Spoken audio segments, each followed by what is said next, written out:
አርሰናል ዋንጫ ሊበላ ነው። ዲዛይሯ የለችም እንደዚህ አይነት ጨዋታ አራት ፎቶን አራት ወይ ዩናይትድ አቻው ወጥቷል። የሰውያውንም ጻጉሩ አይቆረጥም። ሁሌ እስኪ ከሊቨርፑል ጋር አጫውቱን አምስቱን ጨዋታ አንዴ እና ይቆረጥ። የሰውዬ አምስቱን ጨዋታ ኤፍኤው ከሊቨርፑል ጋር አጫውተና እናስቆርጠው። ኧረ በስመ አብ። እኔ አለማሸነፋችን አይደለም ምን አለ ብሩኖ አንድ አሲስት አድርጎ ቢወጣ እኔ እንሸነፍ ከፈለገ ምንም አይሰራልንም እኮ ላይ ያስታውቃል። ቅድምም ላይን አፓችን ማለት ነው ቻምፒየንስ ሊግ ነው። እሱም ተሳትፎ ኦልሬዲ ያረጋግጠናል። ቅድምም ቼላውና ሉዘርፑል አቻ ወጥተዋል። ምንም እኛ ለምንም አይደለም የምንጫወተው፣ ግን አምስቱንም ጨዋታ ከሊቨርፑል ጋር አድርጉልንና ይሄ ሰውዬ ጸጉሩን ይቆረጥ። ዩናይትድ መጥፎ ፐርፎርማንስን ቢያሳይም ከሽንፈት ግን ድኗል። ብሩኖ ፈርናንዴዝ ዛሬም አሲስት ሳያደርግ ወጥቷል። በ36ኛ ሳምንት እንግሊዝ ፕሪሚየር ሊግ መርሃ ግብር ማንቸስተር ዩናይትድ ስታዲየም ኦፍ ላይት ላይ በመጓዝ ሰንደርላንድን ገጥሞ 0-0 በመለየት ነው ነጥብ ተጋርቶ የወጣው። በዚህ ጨዋታ ላይ ሰንደርላንዶች በጣም ብልጫውን ወስዶ ተጫውቶ ነበረ። የጎሎቹን በመፍጠር በማጥቃቱ ረገድ በጣም የተሻለው ቡድን ነበሩ። ሴኒ ሌመንስ በጨዋታ ላይ ድንቅ ሴቮችን ባያደርግባቸው ኖሮ አትሊስት ይህንን ጨዋታ በአንድ ጎል ልዩነት የማሸነፍ ሰፊ እድል ነበራቸው። እድሜ ለሴኒ ሌመንስ ይሁንና ዩናይትድ ግን ከሽንፈት ድኗል ማለት ነው። በዚህ ጨዋታ ላይ ያየንባቸው ኢነርጂ ቀዝቀዝ ያለ ነበር። እርግጥ ዩናይትድ በቀጣዩ ውድድር ዓመት በአውሮፓ ቻምፒየንስ ሊግ መሳተፉን ማራገጡን አስመልክቶ ይሆናል በተጫዋቾች ላይ የተቀዛቀዘ ስሜት ተመልክተን የነበረው። ይህ ደጋፊም እንግዲህ በቀጣዩ ውድድር ዓመት ካልሆነ በስተቀር በዘንድሮ ውድድር ዓመት ዩናይትድ 5 ጨዋታዎችን ተከታታይ ካላሸነፈ ጸጉሬን አልቆረጥም ያለ ቢሆንም ነገር ግን ዘንድሮ ዩናይትድ 5 ጨዋታዎችን ሳያሸንፍ የውድድር ዓመቱ እንደሚጠናቀቅ ተራግጧል። ቀሪ 2 የፕሪሚየር ሊግ ጨዋታዎች ብቻ ናቸው የሚቀሩት ማለት ነው። ብሩኖ ፈርናንዴዝም ዛሬ አሲስት ያደርጋል ብዬ በተስፋ ጠብቄ ነበረ። ነገር ግን ያንን ማድረግ ሳይችል ወጥቷል። ሌሎች 2 ቀሪ የፕሪሚየር ሊግ ጨዋታዎችን የመጠበቅ ግዴታ ውስጥ ይገባል ማለት ነው። በእነዚህ 2 ጨዋታዎች ውስጥ አንድ አሲስት ማድረግ የሚችል ከሆነ ሪካርዱን ይጋራል። 2 አሲስቶችን ማድረግ የሚችል ከሆነ ደግሞ ሪካርዱን የግሉ ያደርገዋል ማለት ነው። ለማንኛውም ብሩኖ ይሄን ሪካርድ የሚያሻሽል ይመስላችኋል? ሐሳባችሁን አጋሩኝ። በዚህ ጨዋታ ላይ የመጨረሻ ደቂቆች ላይ ነበር ዩናይትድ ለማጥቃት ሞክሮ የነበረው ማለት ነው። ብሩኖ ፈርናንዴዝም አንዳንድ የግብ ዕድሎችን ለመፍጠር ሞክሮ ነበር በመጨረሻ ደቂቆች ላይ። ከዛ ውጪ ግን በጨዋታ ላይ እንደ ቡድን ዩናይትድ ጥሩ አልነበረ ማለት ይቻላል። ስለዚህ ጨዋታ ያላችሁን ሐሳብ አጋሩኝ። የፕላስ ምልክት መጫ እንዳትረሱ። ትርፍዬ ጎፈሬ ትርፍዬ ጎፈሬ ብቅ በይ ዛሬ። ጨዋታውን ላላያችሁ ሃይላይቱ ይሄ ሰንደርላንድ ነው። እቺ ትርፌ ነች። ይኸውላችሁ በቃ ይሄ ነበር ሃይላይቱ ማለት ነው። ተከታታይ 5 ጨዋታ አሸነፈሽ ያን ሰውዬ ጸጉር ታስቆርጪ ታስቁኛለሽ ነው የምልሽ። ታስቁኛለሽ ምድረ ቅሪላ ሁላ ዩናይትድ አቻውቷል። በቃ ጸጉር መቆረጥ የለም። ጅላስ በቃ አምኖ ጸጉሬን እኔ ምን አገባኝ ብሎ ቢቆረጥ ነው የሚሻለው። አለበለዚያ ይሞታል ማለት ነው ሳይቆረጠው። 5 በተከታታይ ማሸነፍ ይሄን ያህል ከባድ ሆኖ ሳይሆን ማለት ነው። ከዚህ በኋላ 5 በተከታታይ ራሱ እስኪጮቱ ስንትና ስንት ወር ነው? አሁን ኦሬዲ 2 ጨዋታ ነው 3 ጨዋታ ነው የቀረው። ፕሪሚየር ሊግ እስኪመለስ 1 2 3 ወራት አሉ። ሲጀመር ያ ሰውዬ ነው ከኪ ሆነባቸው። እኔም ባይዘይ ይሄንን ሰንደርላንድ ማሸነፍ የሚችሉ ከሆነ አዌ ሄደው ቀጣይ በሜዳቸው ነው ኖቲንጋምን ያሸንፉታል፣ ልጁም ይቆረጣል ብዬ ነበር። ግን ወፍ ለማንኛውም እዚህ ጨዋታ ላይ በኢየሱስ ዩናይትድ ከ80 ደቂቃ በኋላ ነበር በቃ የሚገርም ጨዋታ ሲጮት የነበረው። ኩኒያ የበላቸው እድሎች አሉ። ብሩኖ ድጋሚ አሲስት አላረገም። ተመስገን። ምክንያቱም ከኬቨን ደ ብሩይን ይበልጣል እየተባለ ነው አሁንም። ኤኒዌይ ምርጥ እንቅስቃሴ አድርገው ነበር። ሜኑ የሚባለው ልጅ እኔ ሳየው በጣም በቃ የተለወጠብኝ ልጅ ነው። ሜቢ ተሳስቶም ሊሆን ይችላል፣ ግን ባየሁት ሰዓት በሙሉ የሚገራርም ጥሩ ስራ ነበር ሲሰራ የነበረው። ለማንኛውም ዩናይትዳውያን ይመቻችሁ። ጨዋታው ተጠናቋል። እውነቱን ለመናገር እንደ ሰንደርላንድ በሜዳቸው አጫወት ከሆነ ዊን አድርገው የሚወጡበት በጣም ብዙ እድል ነበር። እድሜ ለሴላመንስ የመሪ ነው የምላችሁ፣ ለውድ በቃ ለጀግናው በረኛችን ለሴላመንስ በጣም ብዙ እድል ነው ያከሸፈባቸው። እናም እንዳጠቃላይ ብናሸንፍ በጣም ደስ ይለኝ ነበር። ግን ደግሞ ሊቨርፑል በአንፊልድ ነጥብ ስለጣለ ምንም የሚያስጨንቅ ነገር የለም። ፈታ በሉ። በእነሱ ሜዳ በሰንደርላንድ ሜዳ ነው። ፋሚሊያንስ ይህ ቪዲዮ ኮፒ ሊንክ ማድረግ እንዳይረሳችሁ። የማንቼ ፋሚሊያንስ ኮፒ ሊንክ ማድረግ እንዳይረሳችሁ። ሰንደርላንድ ግራኒት ዣካ የልጅነቴ ማን ሄር ባርበር ሾፕ ክሎዝድ ይላል አባቴ። ገባህ አይደል ዴ የዚህን ሰውዬ ጉድ ወደ ኔክስት ሲዝን ይቀጥላል። ኔክስት ሲዝንም ማን ዩናይትድ 5 ጌም እስካሸነፍ ጸጉሬን አልቆርጥም ቻሌንጅ እና ምን ሰርቶ ይብላ አባቴ። ምን አይነት ፐርፌክት ምሽት ማኑ ብሩኖ አሲስት አላረገማ። እኔ ቋጠርኩበት በቃ ቋጠርኩበት ማንዬ ገባ። የግል ጥቅም ነው ተረዳኝ አይደል? ቢያንስ አንተ አላማሳካት ራሱ ማለት ሰውየው ማስቆረጥ እንዴት ነው ግን? የሆነ ሰዓት ላይ እኮ ለዋንጫ ነው የምትጮተው ምናምን እያላችሁ የነበረው 5 ጌም አሸነፋችሁ የዚህ ሰውዬ ጸጉር አታደጉትም። ገባ አይደል? ግን እኔ እሱ ይመቸኛል በጣም ይመቸ። ካሁን በኋላማ ይቋጥርባቸዋል በእርግጠኝነት። ምክንያቱም መንጀራ መተዳደሪያ አረጋችሁታ። መተዳደሪያ ቤተሰቦች አሉበት ነው። እኛ የምንደግፈው እኮ ፈልገናል። ምን ዩናይትድ 5 ጌም ቢያሸንፍ ምንም ቅር አይለኝም። ገባ ግን ልጁ ምን ሰርቶ ይብላ? ገባ ለሚስት ልጆች ምናምን አስቡለት እንጂ ገባር ላይ እኮ ቻሪቲ ነው አስዋል ገንዘብ ሳታወጣ የሰውን ህይወት መቀየር ማለት እኮ በጣም የሚቀጥለውን ቀን ቪዲዮ ገብቼ ሪፖስት አድርግለታለሁ ያበደ ሰውዬ ማን ቤስት ኮንተንት ክሬተር 5 games in a row until Man United not cutting my hair for day 1000 of not cutting my hair until Man United win 5 games in a row እቺን ቃል እስካልሰማ ድረስ 1000 ድረስ እስከሰማ አልፈታህም ነው ማለት ገባር አልፈታህም ሁለት ጌም ነው የቀረህ ሁለት አሲስት ያስፈልጋል ይቋጠራል ዛሬ ካሪክ ነው ያስበላችሁ ምን አስቦ ነው በቤንች የገባው ነው ማለት ገባ ለመቼ ነው ያስቀመጣችሁ የነበረው ለመቼ ለረፍት ሲጀመር በወር አንዴ የሚጮህ ተጫዋች አይደል ምን እንዳይጎዳብህ ነው ፕሪሲዝን መስሎ ትችላለህ ካሪክ ትችላለህ ጋይስ ኳስ አይታችሁ ግን 0-0 ሲያልቅ አያናድም? ማርያም በጣም ነው የሚያናዱ። በጣም ሰንደርላንድ ከማንቸስተር 0-0 ማሽቃበጥ አይሆንብኝና ሰንደርላንድ ይለይ ነበር ዛሬ ጋይስ ይለይ ነበር። በስመ ማሸነፍ ይገባቸው ነበር ጋይስ። ግን የማንቸስተሩን በረኛ ላመንስን አለማድረቅ ደግሞ ከባድ ነው ጋይስ። ምን አይነት ስቴፍ ነው የሚያደርገው? በረኛ ክሷችኋል ማንቸ የምር ዛሬ ክሷችኋል ላመንስ ሰንደርላንድ ስቃችሁ ነበር። ምን ነው ለመሳቅ ቸኮላችሁ? ለነገሩ እናንተ አውሮፓ ቻምፒየንስ ሊግ ቀድማችሁ ስለተሳተፋችሁ ብዙ ማውራት አልችልም። ያው ስላረጋገጡ ግን ይቀምላታል እንጂ ይሄ ሰውዬ መቼም ጸጉሩን አይቆረጥም ለማለት ነው የመጣሁት። ግን ሰንደርላንዶች እንዴት አባታቸውን የሚችሉት በእናታችሁ በቃ እንደ ቡድን ምርጥ የነበረ ቲም ሰንደርላንድ የልጅነቴ በስማ ማኮር ከመረጥ ነው ማለት ዋው ቃላት የለኝም። ትንሽ የአጥቂ ችግር እንጂ እኮ ይጫወታሉ ኳስ ጎል ጋር በቃ አጥቂ ጨራሽ አጥቂ ወፍ ከመሬ ነው የምላችሁ። ዩናይትድ እኮ ትንሽ የመጨረሻው አካባቢ ላይ እንጂ ማስደንገጧ እንጂ ከዛ በተረፈ ዛሬ ለማንኛውም ከቼልሲ ጋር አንዳቸው ወጣ ምናምን ብለሽ እንዴት ነው ይቀምላታል እንጂ አይቆረጥም። ማን እኔ ጨዋታው ምናምን እኮ አይደለም አሁን እኮ ነው ማየው። ለካ ጀለስ የምትቆረጠው ቀጣይ ሲዝን ነው። በፈጣሪ ስም ገና ስንጮታ እዝበሉ ለጨዋታ ነው የቀረው። አባቴ ምን ይመለከተናል በለኝ። የዩናይትድ ደጋፊማ ዝገት የሆነ ጨዋታ ነው የተመለከት ነው። ተውት እሱን።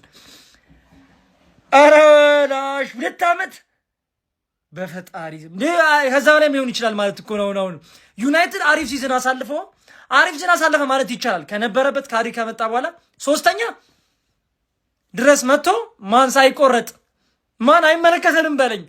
የዛሬው ጨዋታ አቻ አይገባንም አቻም እንድናገኝ ላስደረገን ለሴላይመስ እናጨበጭባለን። ዋት ፐርፎርማንስ ለብቻው ተሸክሞ አወጣን ማለት ይችላል። ሙሉ ቡድኑ አልነበር። እኔ ያልገባኝ ነገር ምን አጭሶበት ነው ወይስ ምን አርጎበት ነው ይሄ ሰውዬ?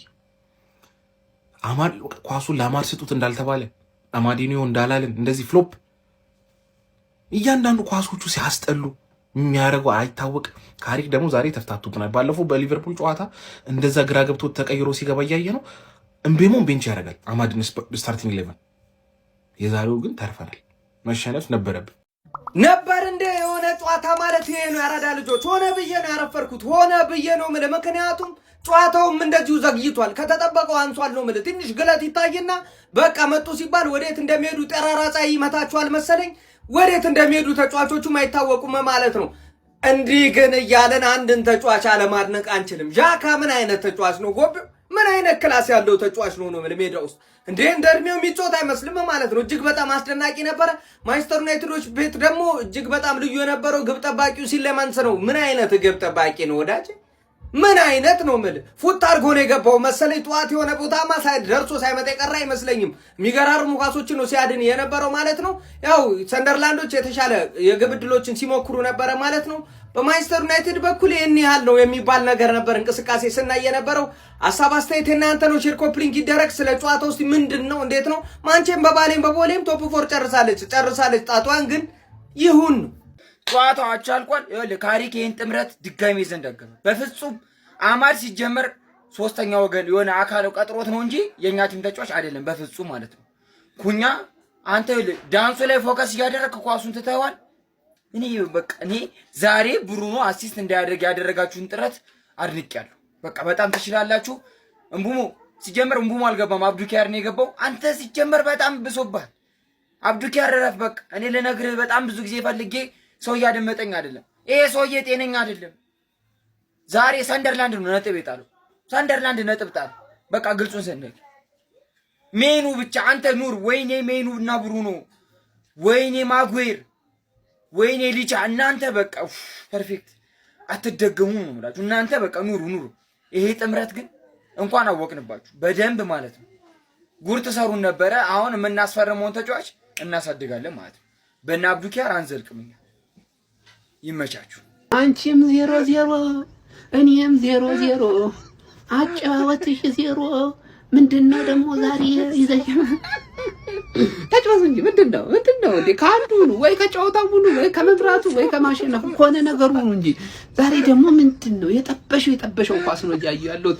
ቅድም ቸልሲ ከሊቨርፑል እንደዛ ምርር ብሎኝ አልፌ አሁን ደግሞ በጥቂን ጨዋታ ደግሞ እንዴ ተጫወቱ እንጂ ምንድነው ሞቅ ደመ ሞቃት የሆነ ጨዋታ አሳዩን እንጂ ቢያንስ እንኳን እኔ ግራ እየገባኝ ነው የምሬት። ተርፊማ በቃ አሁን እኮ ቶፕ ፎር መጨረሻውን ስላረጋገጠ ቀብረር ብለው የሚጫወቱትን አንዳንዶቹ መጨረሻ ማለት ነው ገና እያሟሟቁ ነው የሚመስሉት ተጫዋቾች። ቀልድ ነው እንዲያዛችሁት። እኛ እኮ ጊዜ ጉልበታችንን እኮ ሰውተን እኮ ነው እያየን ያለ ነው። ይህንን ጨዋታ ንቀት ነው ድፍረት ነው። በስርዓቱ ማትጫወቱት ወጥራችሁ ተጫወቱ ወይ ካልሆነ ረግጥሻለሁ። ግን ነገርኩሽ በስርዓት ተጫወቱ።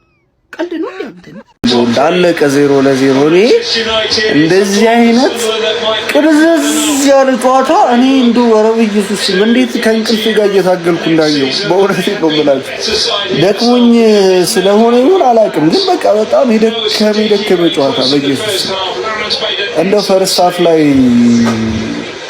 ሲቀረጹ ሰከንድ ሃፍ እንደው ተሽለ ይመጣሉ ብዬ ጠብቄ ነበር። በኢየሱስ በጣም የደከመ ጨዋታ የደከመ ሲያስጠላ ደግሞ ምረ ቋጣሪ ጠብቄው ብሩኖ ዛሬ አሲስት አላረገም ብለህ ደስ እንዳይል ምን አለ በለኝ። ይሰበራል ይሄ ሪከርድ። ምረ ቋጣሪ ነግሬሃለሁ፣ ይሰበራል ይሄ ሪከርድ። ዛሬ አሲስት አላረገም ብለህ ጨፍር ተደሰት። እሺ ግን ይሰበራል። ምቀኛ ማለት በእንግሊዘኛ ባይዘው ማንቸስተር ዩናይትድ ማለት ነው። ክለቡ ምቀኛ፣ ደጋፊው ምቀኛ። አሁን ይሄ ልጅ ምን ችግር አለው? 3 ጨዋታ ተከታታይ አሸንፋችኋል። ዛሬም ቋሚዎቻችሁን ይዛችሁ ገብታችሁ አሸንፋችሁ ቀጣይ አንድ ጨዋታ አሸንፋችሁ በዚህ ሲዝን ጸጉሩን ቢቆረጥ አሁን ይሄ ልጅ ምን ችግር አለው? እናንተ ግን ልጁን ጸጉር ላለማስቆረጥ ገና ለገና ቻምፒየንስ ሊግ መግባታችንን አረጋገጠን ብላችሁ ማለት ነው በቤንች ገባችሁ። ከዛች ወጣችሁ። ልጁ አሁን በዚህ ሲዝን ጭራሽ ጸጉሩ ሳይቆረጥ አለቀ ማለት ነው ሲዝን። ምክንያቱም ከዚህ በኋላ 3 ጨዋታ ነው የቀረው። 3ቱን በተከታታይ ብታሸንፉ 5 ጨዋታ አይሞላም። ልጁ ሲዝኑን በሙሉ ጸጉሩ ሳይቆረጥ ከሰረ ማለት ነው። እማትሆኑ ሰው ናቸው። ቤት እስኪገባ ማንቸስተር ሲቲ ጀመረብኝ። ኦንሊ ፖዘቲቭ አይሶ ይሄ ግብ ጠባቂ ነው። ከ2 በላይ ኤክስጂው ከፍ ያለ ኳስ ነው ያዳ ነው። ማይክል ካሪክ ያው ሙከራ ትራያል ኤንድ ኤረር ሊሆን ይችላል። በእሷ ፒስ ነው። ግን አሁን ታርጌት ሳንሞክር በጣም ብዙ ደቂቃዎች ከ80 ምናምን በላይ አይደል። እንደ ቲም የሆነ ስትራክቸር የሆነ ፓተርን መፈጠር ነበረበት እና ብሩኖ አሲስት አላረገም። ከባድ ጊዜ እያሳለፍን ሊቻ መመለሱ ደስ ብሎኛል። ግን አሁንም የሊቻን ያን ባድ ሳይድ በቦክስ የሚማታው ምናምን አልወደድኩትም። አቁል አረባካችሁ ቻምፒየንስ ሊግ እንዳንገባ እንደዛ ስትቋጥሩ ነበር። አሁን ደግሞ ጸጉራችንን እንዳንቆረጥ የት እንደደረሰ ይታያል። ቢያንስ ጸጉራችንን እንዳንቆረጥ እንኳን እንደዚህ ትቋጥራላችሁ። አረ አግባብ አይደለም ዴ። ምን አይነት አጫዋት ነው ደግሞ እኮ ይዞ የመጣው ይሄ ሰውዬ ራሱ ዴ። ካስሚሮ የሌለበት ምን አይነት አጫዋት ነው? ያለ 6 ቁጥር እሺ ካስሚሮ እንኳን አይኑር፣ ሌላ 6 ቁጥር ተጫዋች የለም ዴ? አካዳሚ ላይ ምናምን የለም ዴ? ምን አይነት ነገር ነው? ቢያንስ መሞከር የሚቻለው እኮ እንደዛ ነው። እንዲህ አይነት የተዝረከረከ አጫዋት እኔ ማንቸስተር ዩናይትድ በህይወቴ ሲጫወት አይቻላቅም። አንድ ኦን ታርጌት ለማግኘት 93 ደቂቃ የፈጀበት ማለት ነው። በምንም ታምር እንዲህ አይነት ማንቸስተር ዩናይትድ አይቻላቅም። ላይም አልፈልግም እንዴ። ምን አይነት ነገር ነው? የፈለገ ነገር ቢመጣስ ቻምፒየንስ ሊግ ገባን ነው። እንዲህ አይነት ሙከራ የሚባል ነገር የለም። አያስፈልግም ምናምን የሚባል ነገር የለም። ማንቸስተር ዩናይትድ እስከሆነ ድረስ እያሸነፈ መቀጠል ነው ያለበት እንዴ። አሁንስ በዛ አስጠላኝ። ዛሬ እንደ ዛሬ ደብሮኝ አያውቅም። ለማንኛውም ብቻ ግን ይቻማችሁ። ይሄ የጠነባ የፈረስ ሊግ ይብላኝ ለእናንተ። እኔ ቀጣይ ዓመት እንግሊዝ ብሌድ ብጮት እኔ ሞቻለሁ። እኔ የገማ ሊግ እኔ ጋር ማለት ሻምፒዮንስ ግን ይጮታለሁ እንዳለ አራፉት ነው የምትተው። አርቴታ ነግሯችሁ ነው እንዴ ታክቲክ የምትገቡት? ቆይ የፈረስ ሊግ የፈረስ እኔ እንደዚህ አይነት የገማ እኔ ከዚህ ትውልድ ነው የመጣሁት። እኔ አፍራለሁ። አርቲስቱን ደግሞ ወደድክም ጠላም ብሩኖ ያረጋል ወያ ላይ ጨጓራ ይነድላልሽ። አቤት አቤት ውርደት የማይሰለቸው የትልቅ ጅል ኮኖ ማንቸስተር ዩናይትድ። እንዴት ደስ የሚል ምሽት ነው! እንዴት ደስ የሚል ምሽት ነው! ደስ አላችሁ? እኔ በጣም ደስ ብሎኛል። እናንተስ እንደው በጣም ደስ አላችሁ? እንዴት የሚያሳፍር! እኔ የማንቸስተር ደጋፊ በሆነ አሁን እደበቅ ነበር። ጭራሽ ወደ ሚዲያ ምናምን አልወጣም። በቃ እደበቅ ነበር። እንዴት የሚያሳፍር ጨዋታ ነው! ሰንደርላንድ ከታች የመጣው ክለብ እንደዚህ አንቀጥቅጠህ። እዚህ ዓመት ፕሪሚየር ሊግ ከተጀመረ የመጀመሪያ 0-0 ወጥተናል ፋሚሊ እና ተርፈናል። በጣም ብዙ ኳስ እነሱ ቀጠቀጡን። እንደዚህ ተቀጥቅጠን አናውቅም። ካሪክ ከመጣ ማለት ነው። በጣም በረኛው ነው። 4 ኳስ 5 ኳስ ነው የመለሰው የሚገቡ ጎሎች እና ተርፈናል። ያሳዝናል። አንዳንድ ልጆችም ፈጥረን ነበር ብንጠቀም አሪፍ ነበር። አንድ ኦን ታርጌት ነው የሞከርነው ፋሚሊ፣ አንድ እሱን ኩኛ ባለቀ ሰዓት የሞከረው ግን ያው ብሩኖ አሲስትም ሳያደርግ ወጣ። ያም ልጅ አይቆረጥም ፋሚሊ። እኔ መረረኝ እኮ በእናታችሁ የዛ ልጅ ነገር። ኧረ አግተንም ቢሆን እንቁረጠው። ከዛ ቲማችንም ወደ ማሸነፍ መንፈሱ በደንብ ይመጣል። በቃ ይሄ ተከታታይ 5 6 7 ጨዋታዎች ምናምን የምናሸንፍበት ጊዜ ይመጣል።